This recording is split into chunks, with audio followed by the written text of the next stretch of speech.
বিঘ্নহর্তা শ্রী গণেশ, শ্রী গণেশ, শ্রী গণেশ। তোমার অপরাধে আমি পার্বতী, আমি তোমার সন্তানকে বধ করেছি।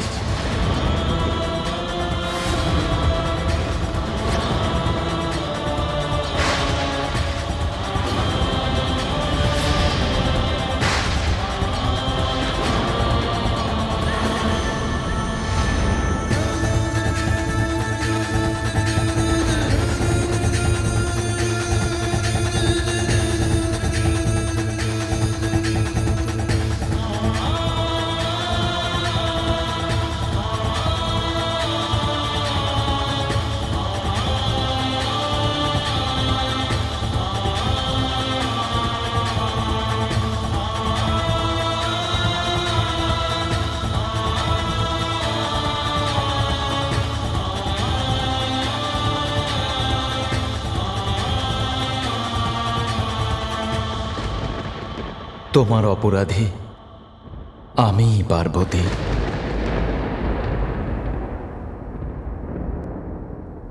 আপনি করেছেন আমার পুত্রের বধ, কিন্তু কেন স্বামী? এমন কি অপরাধ করেছিল আমার পুত্র? কি হলো উত্তরটা দিন। আমার পুত্র ওই অবধ বালককে প্রাণদণ্ড কেন দিলেন আপনি?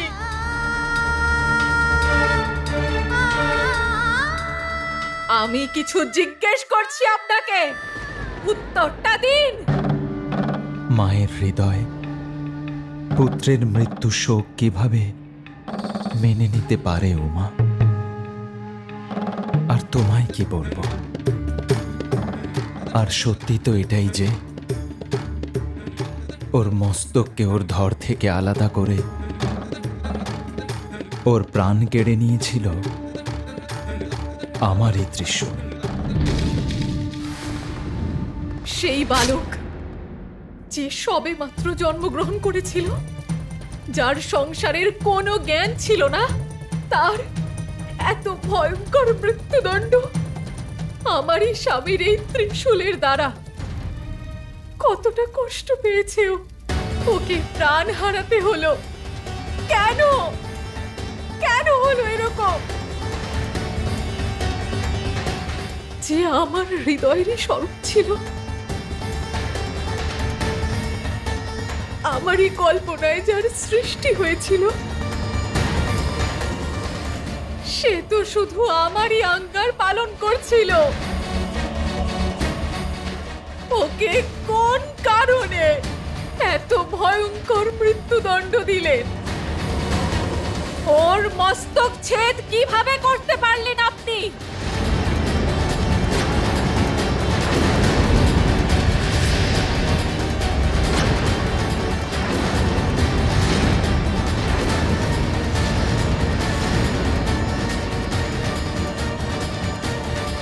মাতা মহাশক্তির ক্রোধ জাগ্রত হচ্ছে। মাতা ক্রুদ্ধ হয়েছেন, ভয়ঙ্কর দণ্ড দেবেন আমাদের।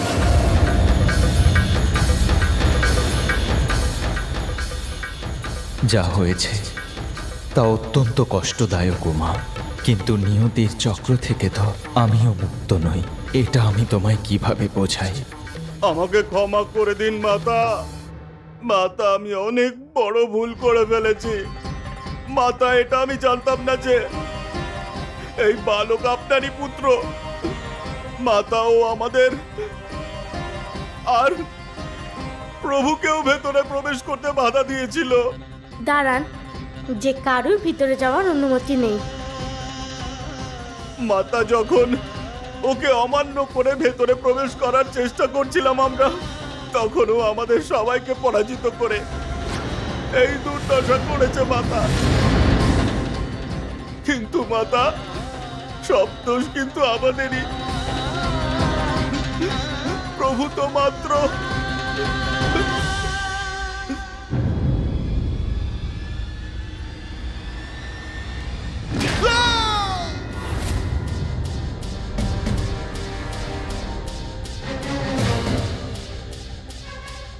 এমন শক্তি জাগ্রত হয়েছে মাতা মহাশক্তির যে উনি নন্দীকে অনন্ত আকাশে পাঠিয়ে দিয়েছেন।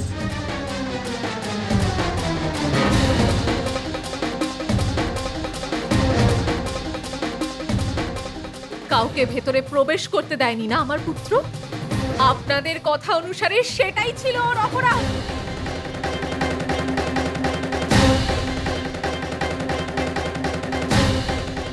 মায়ের আদেশের পালন করা আপনার দৃষ্টিতে অপরাধের স্থান পেল কবে থেকে দেবরাজ? আমি আমার পুত্রকে আদেশ দিয়েছিলাম যে ও যাতে কাউকে ভেতরে না প্রবেশ করতে দেয়। বলুন আমায়, উত্তরটা দিন। সম্পূর্ণ নিষ্ঠা এবং সততার সাথে নিজের মায়ের আদেশ পালন করাটা অনুচিত নাকি? তার জন্য তো ওকে পুরস্কৃত করা উচিত ছিল। আর আপনারা সবাই ওকে দণ্ডিত করার মতো সিদ্ধান্ত নিলেন। আসল সত্যটা আপনারা না জেনে প্রত্যেকে ওকে যুদ্ধের জন্য কেবল উত্তেজিত করে চলেছিলেন। সামান্য ধৈর্য ধরতে পারলেন না আপনারা।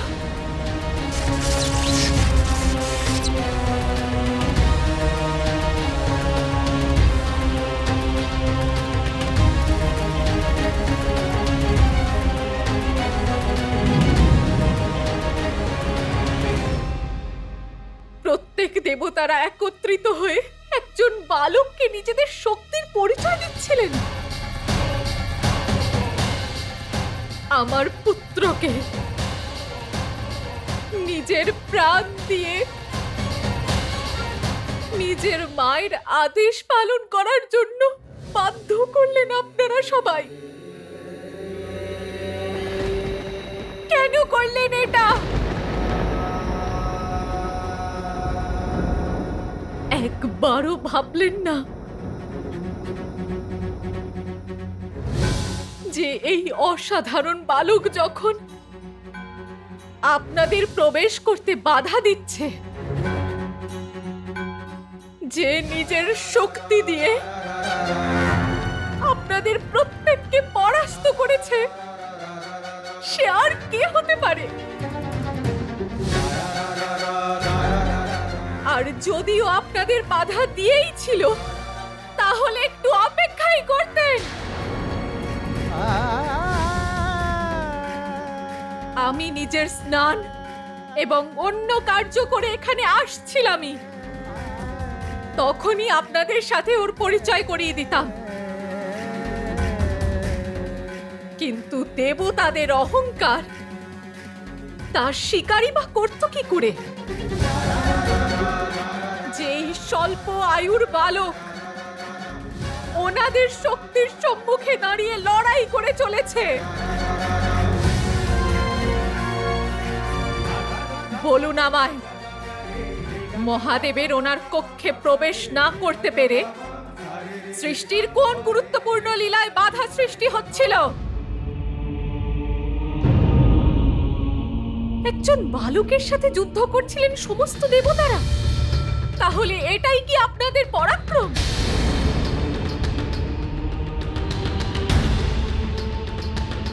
একজন বালক, মাত্র একজন বালক, কি ক্ষতি করেছিল আপনাদের কারণ? ও কি আপনার কাছে আপনার আসন চাইছিল দেবরাজ ইন্দ্র?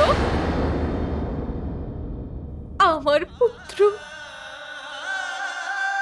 আমার কোমল হৃদয়, নিষ্ঠাবান, আদেশ পালনকারী পুত্র আমার নিজের মায়ের আজ্ঞার পালন করছিল শুধু। বলুন আমায়, আজকের এই ঘটনার পর সংসারের কোন পুত্র নিজের মায়ের আজ্ঞার পালন করবে? কোন পুত্রের মধ্যে কি আর এতটুকু সাহস অবশিষ্ট থাকবে?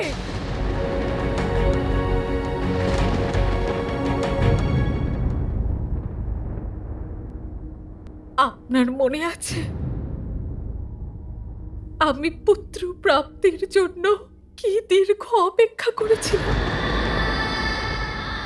কতটা সময় ধরে পুত্র প্রাপ্তির প্রবল ইচ্ছে আমার হৃদয়ে বিরাজ করছে। আপনার কি বিন্দু মাত্র অনুমান আছে যে পুত্র প্রাপ্তির বরদান প্রাপ্তির জন্য আমি কি পরিমাণ কষ্ট সহ্য করেছি? বলুন, মনে আছে আপনার?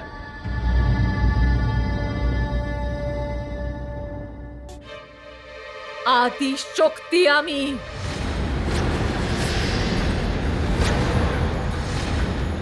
সেই আদি শক্তি যে সেই সময়ও সতী রূপে শুধুমাত্র আপনার প্রার্থনায় লীন হয়েছিল, যে নিজের পিতা প্রজাপতি দক্ষের বিরুদ্ধে গিয়েছিল যাতে আপনার সাথে আমার বিবাহ হয়।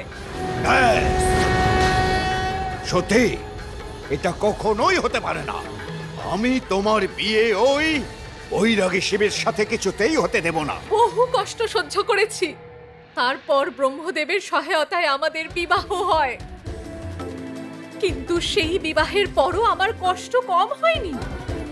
আমার পিতা আপনাকে যজ্ঞে আমন্ত্রণ না জানানোর কারণে আপনার সম্মান রক্ষার্থে আমাকে আমার প্রাণ পর্যন্ত দিতে হয়।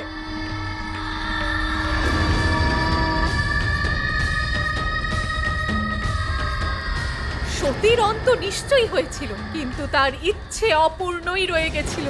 সেই জন্য আমি আবার জন্ম নিয়ে আপনার প্রার্থনায় নিজের সমস্তটা লীন করে দিই, যাতে এইবার আমার পুত্র প্রাপ্তির ইচ্ছে পূর্ণ হয়। কিন্তু আপনি বহু বৎসর সমাধিতে লীন হয়ে থাকেন, আপনি তো তার আভাসটুকুও পাননি। এইভাবেই পুনরায় আপনার সাথে আমার বিবাহ হয়।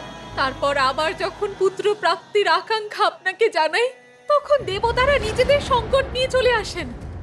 আমাদের আশ্বস্ত করুন হে দয়ানন্দ যে আপনার এবং মাতা পার্বতীর সংযোগে কখনো কোনো সন্তান জন্মগ্রহণ নেবে না।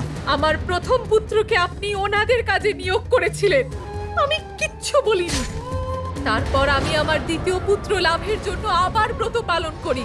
আমাকে এমন এক সন্তানের বরদান দিন যার মধ্যে ত্রিমূর্তির সমস্ত গুণ থাকবে। তথাস্তু।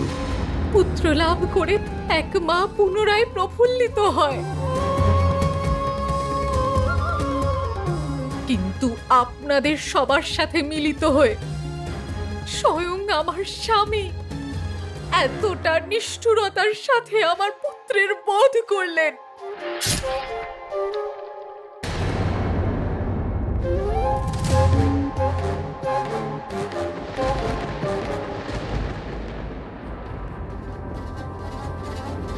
স্বামী,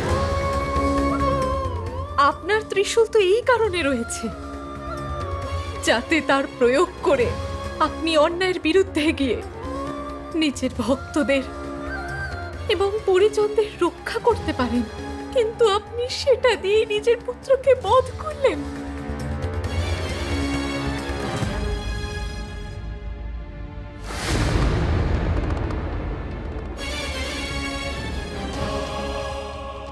আমাকে বলুন মহাদেব, মস্তক ছেদ করা ছাড়া আপনি আর কি কিছু করতে পারবেন? মনে আছে আপনার, এই সৃষ্টির প্রারম্ভে আপনি কাল ভৈরবের রূপ ধারণ করে আপনি ব্রহ্মদেবের মস্তক ছেদ করে দিয়েছিলেন, আর তারপর বীরভদ্রের রূপ ধারণ করে আপনি প্রজাপতি দক্ষের মস্তক তার ধর থেকে আলাদা করে দিয়েছিলেন।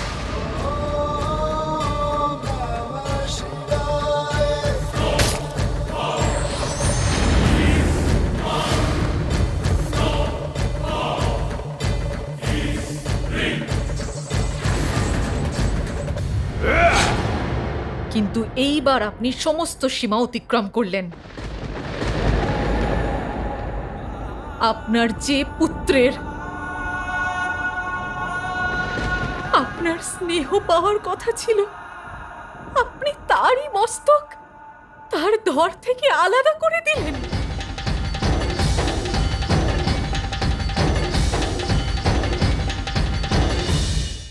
সর্বশক্তিমান আপনি, ঈশ্বর আপনি, তার অর্থ এটা নয় যে যখন আপনার ইচ্ছে হবে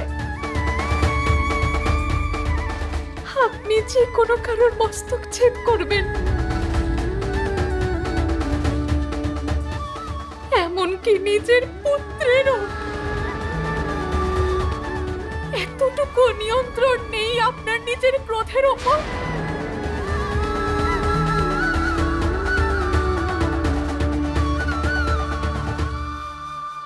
আমি আমার পুত্র ফিরে পেতে চাই। আপনি তো ঈশ্বর মহাদেব, আমার পুত্রকে ফিরিয়ে দিন আমায়।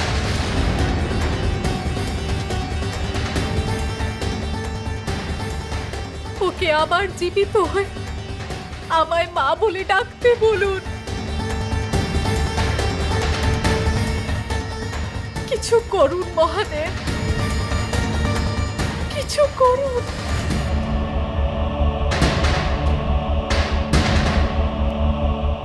নয়তো আমিও আমার নিয়ন্ত্রণ হারিয়ে ফেলবো।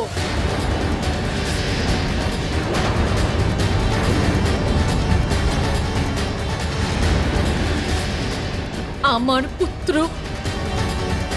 আমার প্রিয় পুত্র, আমার সৃজনের দ্বারা উৎপন্ন হওয়া আমার পুত্র। কেন মহাদেব, কেন কেন করলেন আপনি এমন? কেন?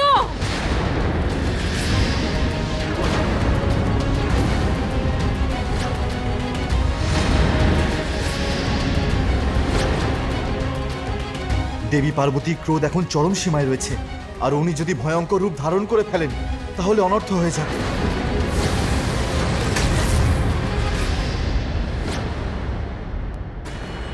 যদি আপনি ওকে জীবনদান না করেন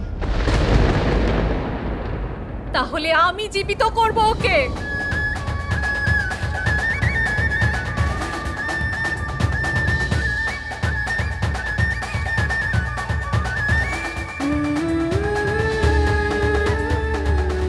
আমি আমার সৃজনের দ্বারা ওকে জীবন দিয়েছি, তাই আমি ওকে পুনর্জীবিত করব।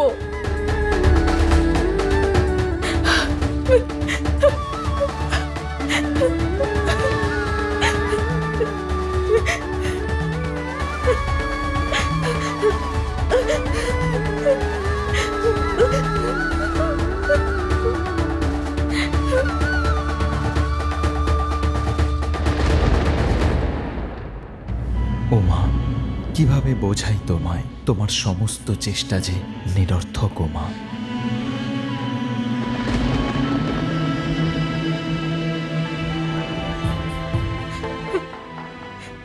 কি হচ্ছে? ওকে কেন জীবিত করতে পারছি না আমি? কেন পারছি না ওকে জীবিত করতে?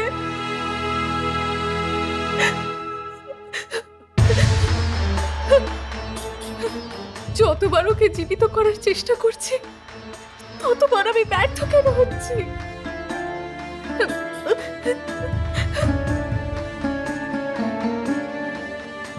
এবার থামো ওমা, তোমার প্রচেষ্টা ব্যর্থ হবে। ওর মা আমি, আমার প্রয়াস কিছুতেই ব্যর্থ হতে পারে না। এই মস্তক আমার ত্রিশূলের প্রহারে ভস্ম হয়েছে, আর আমার ত্রিশূলের দ্বারা কেউ ভস্ম হলে সে পুনরায় জীবিত হতে পারে না। ওর মস্তক চিরকালের জন্য নষ্ট হয়ে গেছে। এই মস্তক আমার ত্রিশূলের প্রহারে ভস্ম হয়েছে, আর আমার ত্রিশূলের দ্বারা কেউ ভস্ম হলে সে পুনরায় জীবিত হতে পারে না। ওর মস্তক চিরকালের জন্য নষ্ট হয়ে গেছে।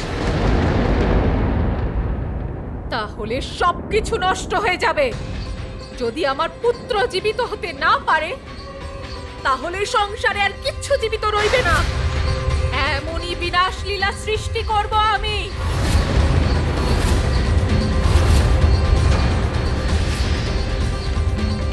আপনারা সমস্ত দেবতারা নারীদের কি মনে করেন? যাই হয়ে যাক না কেন, আপনারা যা খুশি তাই করবেন, আর নারী সর্বদা মুখ বুজে সহ্য করবে না।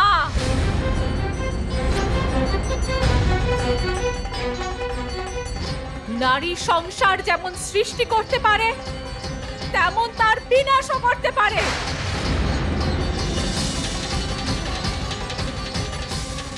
এবার সর্বত্র শুধু বিনাশ রাজ করবে, কিচ্ছু অবশিষ্ট রইবে না।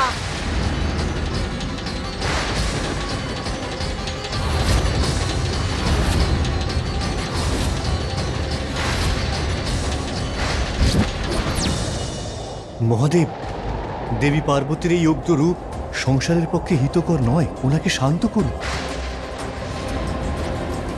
যদি উনি মহাদেবের কথাতেও শান্ত না হন, তাহলে তুমি ওকে বোঝাও প্রিয়ে। এখন বোঝার পালা দেবতাদের, স্বামী, যাদের দৃষ্টিতে পার্বতী পুত্রের কোনো গুরুত্বই ছিল না। এই সংহার লীলায় দেবী পার্বতীর সঙ্গে আমিও আছি।